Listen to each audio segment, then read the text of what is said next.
The alarm screamed through every corridor of the Galactic Conservation Station. Red lights flashed across walls and ceilings, painting everything in urgent crimson. Director ran from his office toward the security center, his boots hammering against the metal floor. Other staff members pressed themselves against walls as he passed, their faces showing the same fear he felt in his chest. "What happened?" demanded as he burst into the security room. Chief Security Officer turned from the monitors. The scales had turned pale gray, a sign of extreme stress in his species.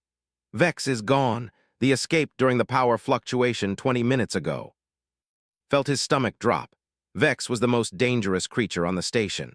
The apex predator came from Prime, a death world where everything evolved to kill, could tear through reinforced steel like paper. Their claws could slice through combat armor.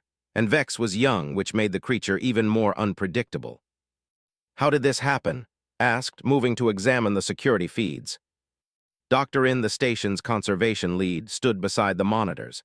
The Pellion's 4 arms moved frantically across different screens.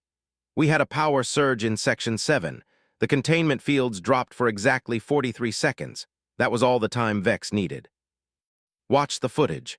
The massive creature, easily 3 meters long with midnight black scales and red eyes, had smashed through the weakened barrier. Vex moved with terrible grace, disappearing into the maintenance tunnels beneath the habitat level. "Where is it now?" asked. "We do not know." His voice trembled. "The tracker collar stopped transmitting. We believe Vex removed it." "It removed its own collar?" stared at the security chief. "That requires intelligence and problem-solving." "Are not mindless beasts," Dr. In said quietly. "They are apex predators. They evolved to hunt the most dangerous prey in the galaxy. That requires significant cognitive ability." Pulled up a station map on his personal tablet. "We need to seal off sections and organize search teams. How many personnel do we have available?" 43 security officers, all armed with stun weapons, reported. "But they are frightened, have killed before. Everyone knows the stories." "We need someone who knows the maintenance tunnels," said. "Someone who can guide the search teams through those areas." "Jake," Dr. In suggested. "He is your head groundsman. He maintains all the and knows every tunnel in the lower levels." Nodded and activated his communicator. "Report to security immediately." While they waited, watched the security teams assemble in the main hangar. The alien officers checked their weapons multiple times. Some whispered prayers in their native languages. Fear hung in the air like smoke. Jake arrived 5 minutes later. The human was in his mid-30s, wearing his usual work clothes covered in dirt from the gardens. He looked calm, almost relaxed. "You needed me, Director." "Vex escaped," said bluntly. "We need you to help guide search teams through the maintenance areas." Jake's expression did not change. "When did this happen?" 26 minutes ago, said. He studied Jake with suspicious eyes. "You seem very calm for someone about to hunt." "Panicking won't help find it," Jake replied simply. "Where was Vex last seen?" Dr. In brought up the tracking data. "The creature moved through the engineering sector toward the western maintenance hub. After that, we lost the signal." Jake examined the map carefully. His finger traced several possible routes. "The western hub connects to the ventilation systems. If Vex is stressed or injured, it might seek somewhere that feels safe." Safe, scales darkened with anger. "It is an apex predator. It does not need safety, it needs prey." "Everything needs safety when it's scared," Jake said quietly. "Even predators." Noticed the other aliens in the room exchanging glances. They clearly thought Jake was naive. Humans were known for their strange attitudes toward dangerous animals. "We will organize 4 search teams," announced. "Each team will have 10 officers and heavy stun weapons. You will guide Team 1 through the maintenance tunnels." "I'll need the teams to move quietly," Jake said. "Loud noises and aggressive movements might push Vex deeper into hiding." "This is not a rescue mission," snapped. "This is a containment operation. We will use whatever methods are necessary to capture that creature before it kills someone." Jake opened his mouth to argue but held up a hand. "Let's focus on finding Vex first. We can debate methods later." The search teams deployed across the station, remained in the security center, monitoring their progress on the screens. Each team carried tracker devices tuned to biological signatures. They moved through corridors and tunnels, weapons ready, calling out coordinates to each other. An hour passed with no signs of Vex. Then Team 3 found something in the engineering sector. Deep claw marks scored the metal walls. Equipment had been knocked aside. A heavy door hung twisted on its hinges. "It is stronger than our estimates suggested," Doctorin whispered, studying the images. "Those claw marks cut through reinforced steel." His communicator buzzed. It was a priority message from the Galactic Council. His superior's face appeared on the screen, stern and disapproving. "Director, we have received reports of the escape. This is unacceptable. You have 12 hours to recapture or eliminate the creature. If you cannot contain it by then, we will authorize lethal force." "Sir, Vex is the last known in existence," protested. "Prime was destroyed. This creature represents an entire species." "That is unfortunate," his superior said coldly. "But the safety of your station takes priority. 12 hours, Director, do not fail." The transmission ended. Looked at Dr. In. The Pellion's eyes had filled with tears. "We cannot let them kill Vex. This creature is irreplaceable." "Then we need to find it fast," said. More reports came in from the search teams. Team 2 found Vex's tracking collar abandoned in a corridor. The creature had somehow removed it and left it behind. Team 4 discovered damaged ventilation grates leading toward the agricultural sections. Jake's voice crackled over the communicator. "Director, I think Vex is heading toward the damaged vents all lead in that direction." "Why would it go there?" asked. "They have plants, soil, moisture. It might remind Vex of home. Animals often seek familiar environments when they are stressed." Made a dismissive sound. "Human sentimentality. The creature is hunting. It smells the small animals we keep in the agricultural sections." "Maybe," Jake said, "but I'd like to check the ones being renovated. There's a greenhouse section I have been preparing for new exhibits. It's quiet and isolated." "You will not go alone," ordered. "That is against all protocols." "I know those areas better than anyone," Jake argued, "and a full team would make too much noise in the access tunnels." Made a decision. "You can search the greenhouse, but you will carry a communicator and a panic button. If you see Vex, you report immediately. Do not try to engage the creature. Understood?" "Understood," Jake replied. Watched on the monitors as Jake separated from his team and headed toward the agricultural sections. The human moved quietly through darkened corridors, checking each intersection carefully. He seemed alert but not afraid. "Your human is either very brave or very foolish," Doctorin said softly. "Probably both," admitted. 30 minutes passed. Jake's dot moved steadily on the tracking map, deeper into the renovated sections. Then his communicator activated. "Director," Jake's voice was barely a whisper. "I found something. Broken plants and disturbed soil in the old greenhouse. Fresh tracks." "Pull back immediately," commanded. "We will send armed teams to your location." But Jake had already moved forward. Through his helmet camera, they watched him push through overgrown vegetation toward the back of the greenhouse. And there, curled in a nest of soft moss and leaves, was Vex. The massive raised its head, red eyes focusing on Jake. Jake froze in place. His heart hammered in his chest, but he kept his breathing steady. Vex watched him with those burning red eyes, muscles tensed beneath midnight scales. The creature was magnificent and terrifying in equal measure. "Step back slowly," his voice hissed through his earpiece. "Do not make sudden movements." Jake ignored the command.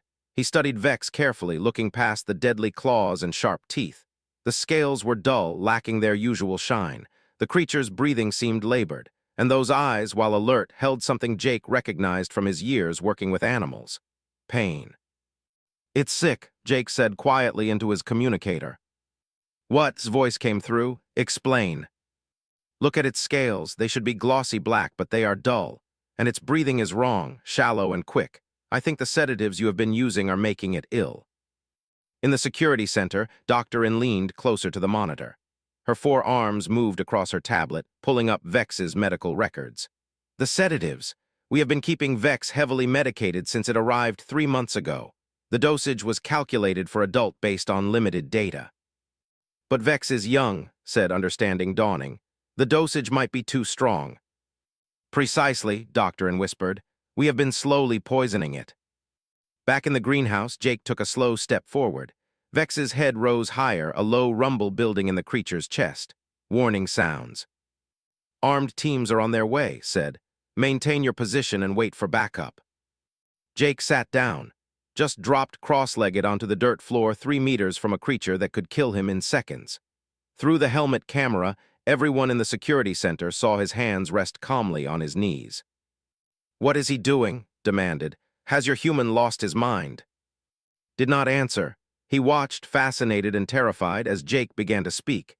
His voice was soft, almost musical. "Hey there, I bet you do not feel good, do you? Those sedatives they gave you, they were supposed to help you stay calm, but they just made you sick instead."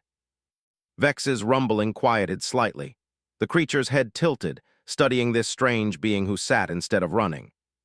"I know this place is scary. New smells, new sounds, people looking at you all the time. You are from Prime, right? I read about it. Forests and mountains. Must be hard being stuck in a metal cage when you are used to all that space." Jake's hand moved slowly toward something on the ground beside him. Several children's picture books lay scattered in the dirt. He had left them there during lunch breaks, reading while he ate his sandwiches. "I bring books out here sometimes," Jake continued. "Helps me relax. You ever hear a story before?" He picked up one of the books. It had bright pictures of earth forests on the cover. Jake opened it and began to read aloud. In the deep green forest, where tall trees touched the sky, many animals made their homes. Vex's breathing slowed. The creature's eyes remained fixed on Jake, but the aggressive tension in its body eased slightly. Jake turned a page, showing a picture of a deer drinking from a stream. The deer moved quietly through the shadows, eating grass and leaves. The birds sang from high branches, and in a cave beside the river, a bear slept through the long winter. He kept reading, his voice steady and calm. Vex lowered its head slightly, still watching but no longer coiled to attack. In the security center, Doctorin made a small sound of wonder. "It is listening to him." "Impossible," said. "Do not respond to vocalization except from their own species." "Yet it is clearly responding," observed. "Look at its body language, the aggression is fatting." Pulled up the tactical map. "Armed teams will reach location in 4 minutes. We should order him to withdraw before they arrive." "No," said firmly. "Let him continue. Whatever he is doing, it is working." Jake finished the first book and picked up another. This one showed pictures of mountains and valleys. He read about rivers flowing to the sea, about animals gathering at watering holes, about the peaceful rhythm of nature. Vex inched forward, just a small movement but enough that Jake noticed. He did not pull back or show fear. He simply turned another page and kept reading. The wolf pack ran across the snow, their paws barely making sounds. They were hunters, yes, but they were also family. They took care of each other. The moved closer again. Now only 2 meters separated them. Jake could see every detail of Vex's face, the way the scales overlapped, the intelligence in those red eyes. "I think you miss your family," Jake said softly, departing from the written words. "I read that live in small groups on Prime. You probably had parents, maybe siblings. Then you woke up here alone in a cage. That must be awful." Vex made a sound, not a growl or a roar, but something softer, almost questioning. "Yeah, I get lonely sometimes too," Jake admitted. "It is hard being far from home. I grew up on Earth in a place with lots of trees and rivers. Kind of like Prime, I guess. I miss it." His communicator crackled. "Teams are 60 seconds from your location. You need to move away from the creature now." Jake glanced at his wrist device. "Director, I need you to tell them to hold position outside the greenhouse. If they burst in here with weapons, they will undo everything." "That is not acceptable," snapped. "We have protocols for dangerous animal encounters." "Your protocols are what made Vex sick in the first place," Jake shot back, his voice still soft so as not to alarm the creature beside him. "Please, just give me a few more minutes." Hesitated. Every regulation, every safety procedure demanded immediate intervention, but something in his gut told him to trust his groundsman. "Teams, hold position at the greenhouse entrance. Do not enter unless I give explicit orders." "Director, I must protest," began. "Protest noted," interrupted. "You have 5 minutes, then we are coming in whether you like it or not." Jake nodded, knowing they could see him through the camera. He set down the book and looked directly at Vex. "They are coming. The people who kept you in that cage, they are scared of you, so they will have weapons. I need you to trust me. Can you do that?" Vex stared at him. Then slowly, the massive predator moved closer still. The creature's head came to rest near Jake's feet, those deadly jaws close enough to strike in a heartbeat. Jake reached out. His hand trembled slightly, but he did not pull back. His fingers touched Vex's scales. They were warm and surprisingly smooth. His eyes closed halfway, and that soft, rumbling sound returned, not aggressive, almost content. "Good," Jake whispered. "You are doing so good." Heavy boots echoed through the greenhouse. The security teams had reached the entrance. Jake could hear their whispered commands, the click of weapons being. "Easy," Jake murmured to Vex. "They are just scared. We will show them there is nothing to be scared of, okay?" The vegetation rustled. A dozen armed officers emerged into the clearing, weapons raised and aimed. They formed a semicircle around Jake and Vex, every barrel pointed at the. Stepped forward, his scales dark with tension. "Move away from the creature immediately. That is a direct order." Jake looked up at the security chief but did not move. "If I move suddenly, Vex will interpret it as a threat. Lower your weapons first." "We will do no such thing. That creature is dangerous." "That creature is scared and sick," Jake corrected. "And right now, I am the only thing standing between you and a very angry apex predator, so I suggest you listen to what I am telling you." One of the officers, a young Pelion, shifted her grip on her weapon nervously. The movement was small, but Vex noticed. His eyes snapped open fully, focusing on the threat. A growl built in its chest. "Stop moving," Jake said sharply to the team. "All of you freeze." They obeyed, more from shock at his tone than anything else. Jake's hand pressed gently against Vex's neck, a calming touch. "It is okay. They are just worried. Nobody is going to hurt you." Dr. In's voice came through everyone's communicators. "Chief, lower your weapons. That is an order from conservation. Is right. Any aggressive action could trigger an attack response." Scales paled with fury, but he obeyed. He gestured to his teams. Slowly, reluctantly, the officers lowered their weapons, not putting them away but no longer aiming directly at Vex. The growl faded. Vex looked from the armed officers to Jake, then back again, making calculations, weighing risks. Jake picked up the book again. "You want to hear the rest of the story? It has a good ending." He began reading once more, his voice cutting through the tension. And incredibly, impossibly, Vex settled back down beside him. The apex predator, surrounded by armed security, chose to listen to a human read children's stories about forests and rivers. In the security center, stared at the monitors in disbelief. Beside him, Dr. In wiped tears from her eyes. Dr. In made her way through the greenhouse carefully. The security teams had created a perimeter but kept their distance, weapons lowered but ready. She carried a medical scanner in one of her 4 hands, the device humming softly as she approached. Jake still sat beside Vex, one hand resting lightly on the scales. The creature watched the Pelion doctor with wary eyes but did not move from its position. "Hello, Vex," Dr. In said gently. "I am sorry we made you sick. We did not understand. Will you let me examine you?" "Talk to me, not just to Vex," Jake suggested quietly. "If you explain what you are doing, I can help keep it calm." Dr. In nodded. She held up the scanner so Jake could see it. "This device will read Vex's vital signs without touching. It will take about 2 minutes. The scanner makes a soft beeping sound, but it does not hurt." "Hear that?" Jake murmured to Vex. "Just a little checkup, like when you were not feeling well and they had to look at you before, but this time it will be gentle." The doctor activated the scanner. It projected a soft blue light over Vex's body, moving from head to tail. The tensed but Jake's steady presence seemed to anchor it. His hand kept up a gentle pressure, a reminder that he was there. Numbers scrolled across Dr. In's tablet. Her expression grew darker as she read the results. "This is worse than I thought. Vex's liver function is compromised. The sedatives have built up to toxic levels. If we had continued the current dosage for another week, it would have been fatal." Director had joined them in the greenhouse. He stood well back, not wanting to crowd the, "How did we miss this?" "Our medical protocols were based on data from adult collected before Prime's destruction," Dr. In explained. "We had no information about juveniles. I made assumptions, wrong ones." Her voice cracked with guilt. "We all did," said quietly. "The question now is what do we do to fix it?" Jake looked up at them. "First thing is to flush the sedatives from Vex's system.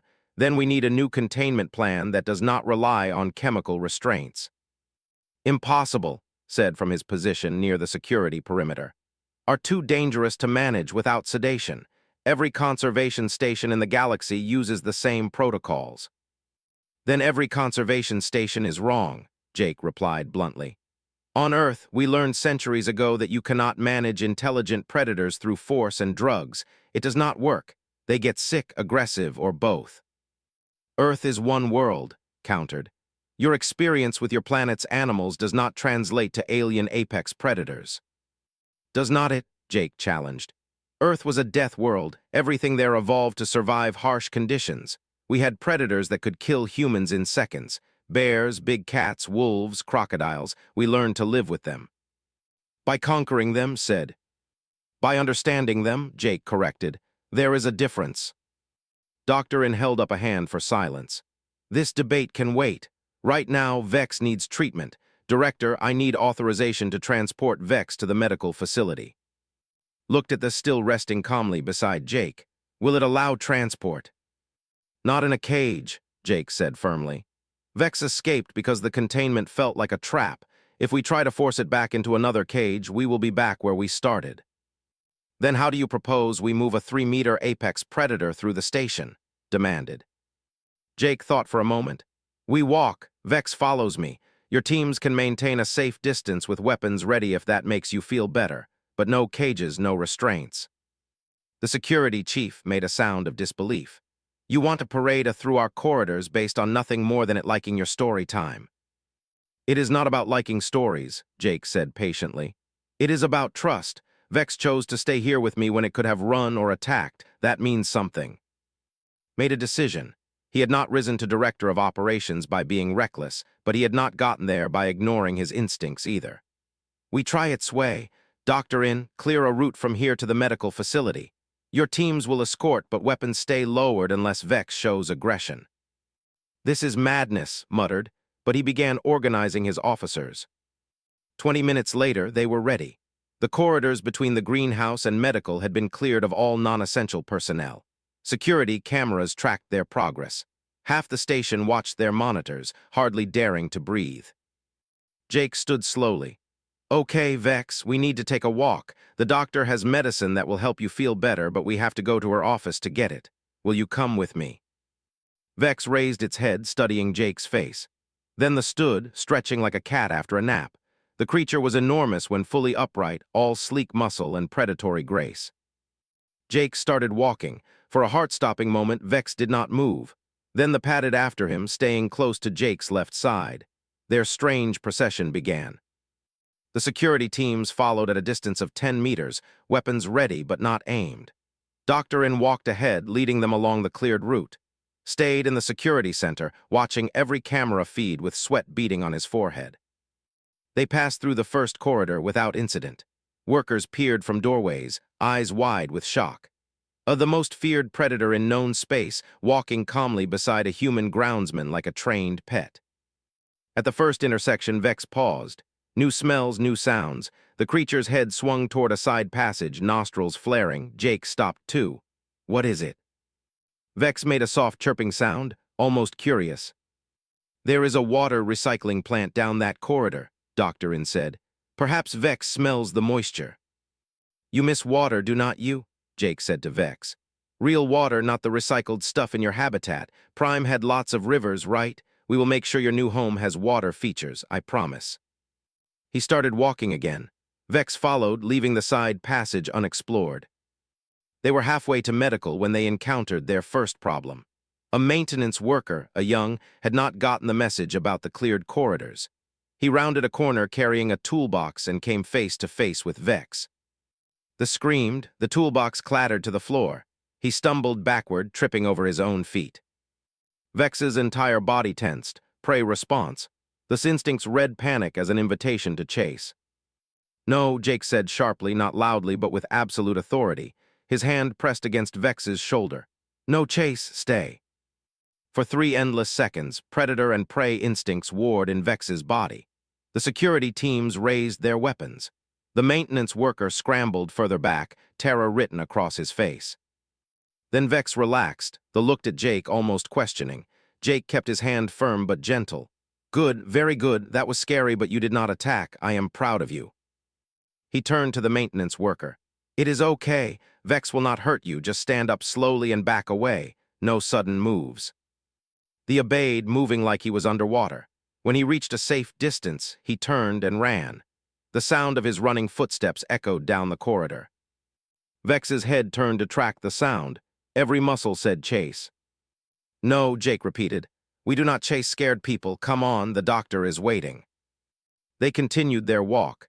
Behind them spoke quietly into his communicator. Just stopped her from attacking through voice command alone. I have never seen anything like it. Neither has anyone else in the galaxy, responded from the security center. That is the point. They reached the medical facility without further incident. Dr. In had prepared one of the larger examination rooms, removing most of the medical equipment to create an open space. Soft mats covered the floor. A water feature she had hastily installed burbled in one corner. Jake led Vex inside.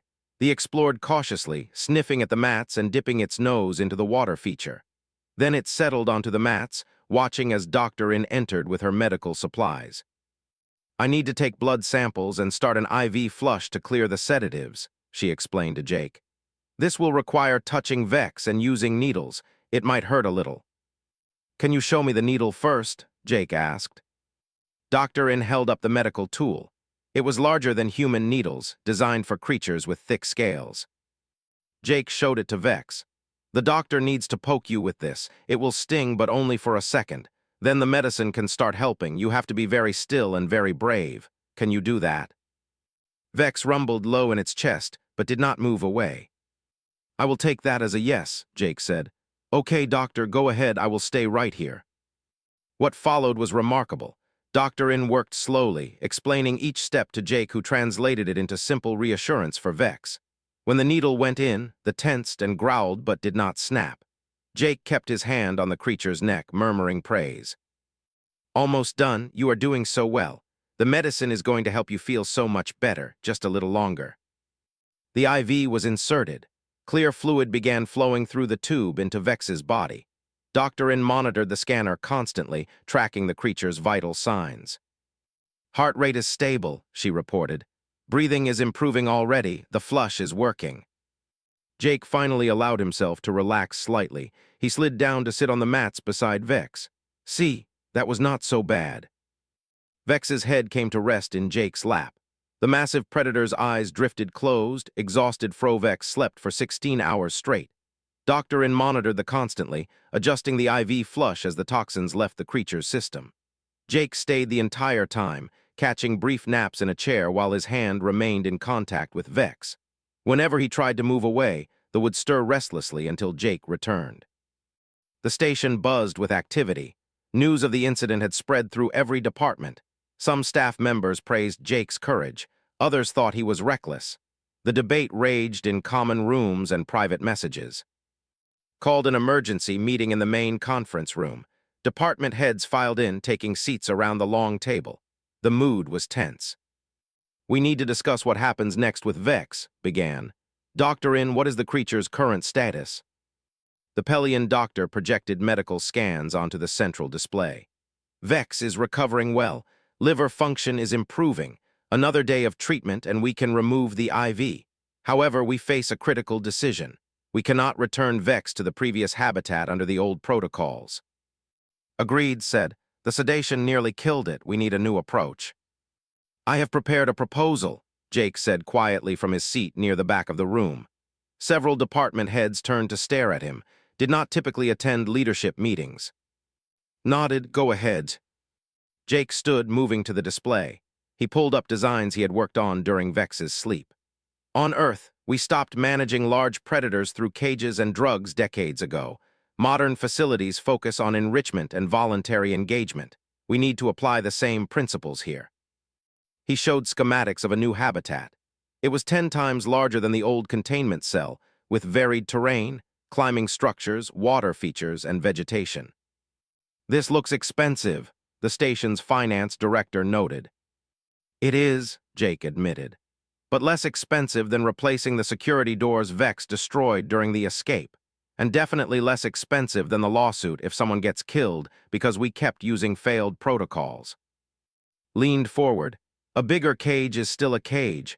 You said yourself that Vex escaped because it felt trapped. This does not solve the fundamental problem. You are right, Jake said, which is why the new habitat will not be locked. Vex will have freedom to move through designated sections of the station under supervision. The room erupted into protests, held up his hands for silence. Explain how that would work safely. Jake pulled up another file. We create safe zones where Vex can explore. Maintenance tunnels, secondary observation decks during off hours, anywhere that can be cleared of other personnel. I would accompany Vex during these outings, along with a security escort if that makes people comfortable. If, said incredulously, of course it makes us uncomfortable. You are proposing we give her the run of our station. Supervised freedom, Jake corrected, with clear boundaries and expectations. It is not that different from working with guard animals or service animals on Earth. You train them, you build trust, and you give them a job that provides mental stimulation. Are not service animals, someone muttered. No, Jake agreed. They are more intelligent, which means they need more engagement, not less. Dr. In rose to stand beside Jake. I support this proposal. Our current understanding of apex predator psychology is clearly inadequate. The approach has already achieved results that contradict everything we thought we knew about. Because he got lucky once? Challenged. Vex was sick and scared. That does not mean can reliably control it. Control is the wrong word, Jake said. I do not control Vex. We have an understanding. The creature knows I mean no harm. In return, Vex chooses to trust me. That is not luck. That is relationship building. Relationships with predators, scoffed. More human sentimentality. Had been listening quietly. Now he spoke. Chief, humans come from Earth, which had thousands of apex predators. They survived not by being stronger, but by being smarter. Maybe it is time we learned from that experience instead of dismissing it. He turned to Jake. What do you need to make this work? Time, Jake said. Vex needs to continue recovery. Then we start basic training. Commands for staying, waiting, following. We build up slowly, proving the concept works before we expand privileges. And if it does not work, the finance director asked, if Vex becomes aggressive despite these efforts? Jake met her eyes steadily. Then we reassess. But I do not think that will happen. Vex did not attack anyone during the escape. The creature specifically avoided confrontation. That tells me Vex is not inherently aggressive, just stressed and ill. The Galactic Council will never approve this, warned. They gave us 12 hours to recapture or eliminate Vex. That deadline passed 6 hours ago. Grimaced, I have been delaying my report to them. But you are right, I cannot put it off much longer. Then be honest, Dr. In suggested. Tell them Vex is secured and undergoing medical treatment for toxicity caused by improper sedation protocols. Tell them we are implementing new management procedures developed by our human specialist. They cannot argue with results. They will argue that we violated protocols, said. Protocols that were killing Vex, Jake pointed out. Sometimes you have to break bad rules. The meeting continued for another hour. Questions were raised about liability, about insurance, about what would happen if another facility's apex predator escaped. Jake answered each concern with examples from Earth's history of wildlife management. Dr. In provided scientific backing. Slowly, reluctantly, the department heads began to accept that the old way was not working. Finally, called for a vote. All in favor of implementing's proposal on a trial basis. 5 hands went up, 4 stayed down, abstained. Motion passes, announced. You have 3 months to prove your methods work. Dr. In, you will oversee the medical and scientific aspects. Your teams will provide security support. Everyone clear. Nods around the table. Good, meeting dismissed. As people filed out, pulled Jake aside. You understand what you have taken on here. If this fails, if anyone gets hurt, it will be your responsibility. I understand, Jake said. But it will not fail. Vex is not a monster, just a scared kid who needed someone to listen. Studied the Groundsman for a long moment. You know, when I hired you, I thought you were just a gardener. Turns out you are much more than that. Still just a gardener, Jake said with a slight smile. I just understand that everything grows better with the right environment. He returned to the medical facility. Vex was awake, eyes tracking Doctor in as she checked the IV. When Jake entered, this entire body relaxed. That rumbling sound, almost a purr, filled the room. "Somebody missed you," Doctor in said. Jake approached slowly, letting Vex see him clearly. "Hey there, feeling better?" Vex stood and moved to Jake, pressing its massive head against his chest. The gesture was unmistakable, affection. Jake wrapped his arms around the neck. "I know, I missed you too." Over the next week, Jake began basic training. He started simple, teaching Vex to stay on command, to wait before eating, to follow at a pace that matched his walking speed. Each successful action earned praise and sometimes treats, small pieces of the protein-rich food Vex preferred. The training sessions were documented on video. Other conservation stations requested copies. Word was spreading through the galactic network. A human on a remote station was accomplishing the impossible with a... Lisa, a young Pelian researcher, volunteered to be Jake's assistant. She watched every session, taking detailed notes. "How do you know when Vex is listening versus when the creature is just pretending to cooperate?" "Body language," Jake explained. "See how Vex's eyes focus when I give a command, and watch the ear position. When they flick forward, Vex is paying attention. When they stay flat, the creature is uncertain or stressed." "We never studied body language in my conservation courses," Lisa admitted. "We focused on sedation levels and containment breach protocols." "That is the problem," Jake said. "You cannot understand an animal by keeping it drugged in a box. You need to see how it moves, how it communicates, what makes it curious or afraid or happy." They worked in one of the cleared. Jake had set up obstacle courses for Vex to navigate, climbing structures, tunnels, platforms at different heights, mental and physical exercise combined. Vex leaped from one platform to another, muscles flowing like water. At the end of the course, they looked back at Jake, seeking approval. "Good job," Jake called out. "Come here." Vex bounded over, clearly pleased. Jake scratched behind the creature's ears, a spot he had learned produced that rumbling purr sound. Lisa made notes. "This level of responsiveness would take months of conditioning according to standard training protocols. You achieved it in a week." "Because I am not trying to condition Vex," Jake said. "I am trying to communicate. There is a difference." On the 8th day, they took their first walk through the station during off-hours. Security teams shadowed them at a distance. Station personnel watched from behind safety glass. Vex stayed close to Jake's side, occasionally stopping to investigate new smells but always returning when called. They passed through 3 sections without incident. Then they encountered an unexpected obstacle. A child, maybe 6 years old in human terms, had wandered from her family's quarters. She stood in the corridor holding a stuffed toy, staring at Vex with huge eyes. Security teams started forward. Jake held up a hand, stopping them. "Wait." Vex had seen the child. They moved toward her slowly. The little girl did not run. She held out her toy, a faded replica of some alien animal. "Easy," Jake murmured to Vex. "Gentle." Vex sniffed the toy, then made that soft, chirping sound. The child giggled. She reached out and touched Vex's nose. They remained perfectly still, patient as stone. 3 months after Vex's escape, the Galactic Conservation Station looked very different. This new habitat sprawled across an entire section, filled with climbing structures, water features, and varied terrain. But Vex spent less time there than anyone expected. The creature preferred being with Jake, following him through his daily routines.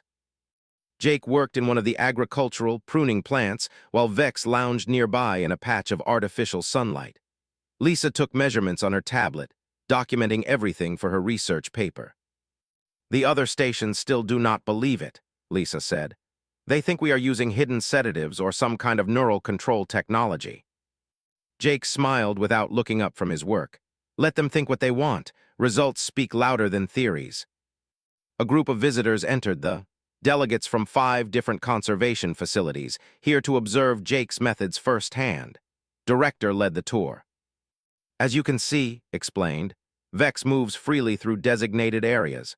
No restraints, no sedation. The creature responds to voice commands from and follows basic protocols." One delegate, a tall, stared at Vex with obvious fear. "This violates every safety regulation in the Galactic Conservation Charter." The charter was written before anyone understood apex predator psychology, Doctor encountered. She had joined the tour specifically to address such concerns. Our old methods were not just ineffective, they were harmful. Harmful to the animals, perhaps, another delegate said, but safe for personnel. Were they? Jake asked, setting down his pruning shears. How many handlers were injured in apex predator facilities last year across the galaxy? The delegates exchanged glances. One checked her data pad. 63 serious injuries, 12 fatalities. And how many incidents have we had here since implementing new protocols? Jake pressed. None, answered.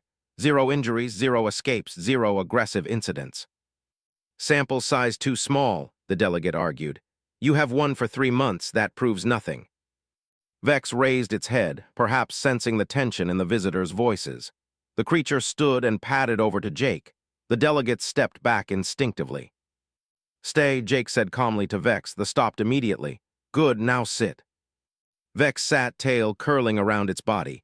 Jake pulled a piece of food from his pocket and tossed it. Vex caught it midair and rumbled happily. You have taught it tricks, the said dismissively. That does not mean your methods are superior. No, Jake agreed, but maybe this will. He walked away from Vex, heading toward the far end of the... Vex, stay. The remained sitting, watching Jake intently. He stopped 20 meters away. The delegate stood between Jake and Vex, suddenly very aware of their vulnerable position. Vex, come, Jake called. The moved, but instead of running in a straight line that would require passing through the group of aliens, Vex took a wide path around them, giving them space, respecting their fear. The creature reached Jake and pressed against his side. That was a choice Vex made, Jake explained. I did not command it. The creature understood that you were nervous and chose a path that would not frighten you further. That is not training, that is empathy. The delegates were silent for a long moment. Finally, one spoke, a Pelion-like doctor older with graying features. I run a facility that houses 12 apex predators. We have had 3 escape attempts this year alone. Staff turnover is high because of stress and fear. Show me how you do this. Over the next week, Jake conducted training sessions for the visiting delegates. He taught them about body language, about reading stress signals, about the difference between dominance and respect. Some embraced the methods eagerly. Others remained skeptical but curious. The Pelion delegate, who introduced herself as Dr. Kiva, proved especially apt. She spent hours observing Jake and Vex, asking detailed questions.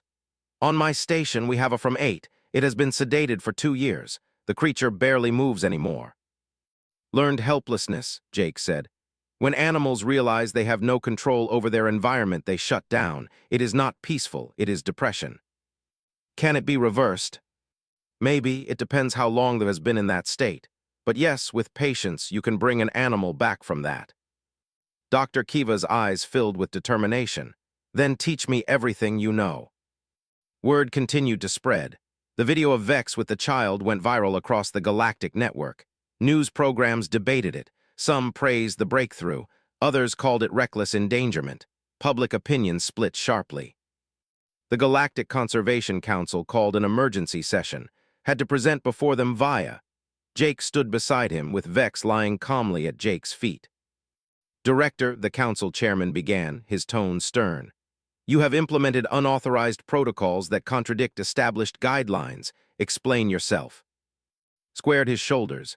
The established guidelines were killing Vex. We had a choice. Continue following protocols that did not work or try something new.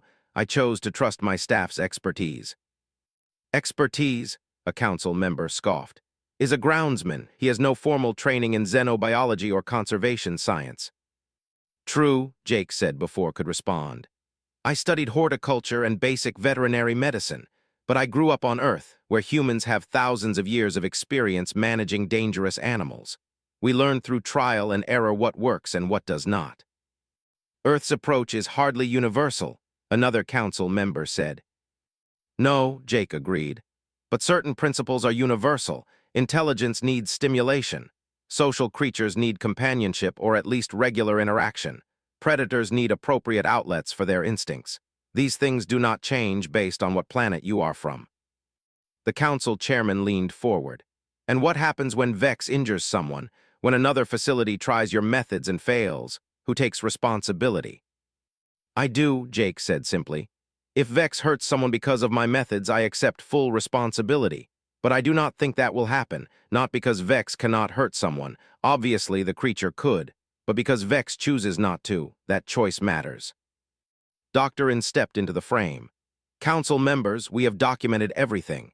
3 months of data showing improved health markers, 0 aggressive incidents, and unprecedented cooperation from an apex predator. Science demands we pay attention to evidence, not just tradition. The council deliberated for an hour. Jake sat on the floor beside Vex during the wait, reading from one of his books. This head rested in his lap, eyes closed contentedly. Finally, the council chairman returned. We have reached a decision. The experimental protocols will be allowed to continue for 1 year. During this time, other facilities may voluntarily adopt similar methods. We will review all data at the end of the trial period. And if the data supports approach, asked, then we will revise the conservation charter accordingly, the chairman said. But be warned, Director, the galaxy is watching, do not fail. The Ended let out a long breath. Well, that went better than I expected. They did not really have a choice, Dr. In said. The data is too compelling to ignore, but they will be looking for any excuse to shut us down. Then we will not give them one, Jake said firmly. The year that followed transformed galactic conservation. Dr. Kiva successfully rehabilitated her stations using methods learned from Jake. She documented the process, creating training materials for other facilities. Within 6 months, 12 conservation stations had requested consultations. Jake found himself in an unexpected position. He was no longer just a groundsman. He was a specialist, teaching workshops on apex predator psychology. He traveled to other stations, always bringing Vex along. They became famous, a living example of what was possible. Lisa completed her research paper and published it to widespread acclaim. Empathetic management of apex predators, new protocols based on Earth models, won multiple awards. She credited Jake as the primary source, though he insisted he just applied common sense. Not everyone accepted the new methods. Some facilities clung to old protocols, but slowly, inevitably, change spread through the conservation network. Sedation use dropped. Enrichment programs increased. Staff injuries decreased by 40% across participating stations. On the first anniversary of Vex's escape, the station held a celebration. Staff members gathered in the main hangar, which had been decorated for the occasion. Even attended, though he stayed near the exits. Gave a speech. 1 year ago, we faced a crisis. A dangerous predator had escaped, and by all conventional wisdom, we should have eliminated the threat. Instead, showed us a better way. He showed us that understanding beats force, that patience beats fear, and that even the fiercest creatures respond to kindness. Applause filled the hangar. Jake stood beside Vex, uncomfortable with the attention. They seemed to sense his discomfort and leaned against him supportively. Later, after the crowd dispersed, Jake took Vex for their evening walk. They moved through the quiet corridors, passing viewports that showed stars stretching into infinity. You know what is funny? Jake said to Vex. Everyone thinks I did something special, but I just treated you like a person instead of a thing. That should not be revolutionary, but I guess sometimes the simplest truths are the hardest to see. Vex made that soft, chirping sound that meant contentment. They reached the greenhouse where they had first connected. Jake sat in their usual spot. Vex curled beside him. Jake pulled out a new book. Want to hear a story? This one is about a dragon who everyone feared, but then someone took the time to know the dragon and they became friends. He began reading. His voice carried through the quiet greenhouse, soft and steady. Vex's breathing slowed, peaceful and relaxed. Outside, the station hummed with life. But in this moment, in this space, there was just a man and the creature everyone had called a monster. Jake turned a page, and the dragon said, "Thank you for not being afraid of me." And the person replied, "I was afraid at first, but then I realized you were afraid too, and fear is easier to face when you do not face it alone." Vex's eyes closed. This rumbling purr filled the greenhouse like a lullaby. Jake smiled and kept reading. In the security center, a night shift officer monitored the cameras. She watched Jake and Vex in their greenhouse, watched the impossible friendship that had changed everything. She made a note in her log, "All quiet, reading to Vex in Greenhouse 7, status, normal."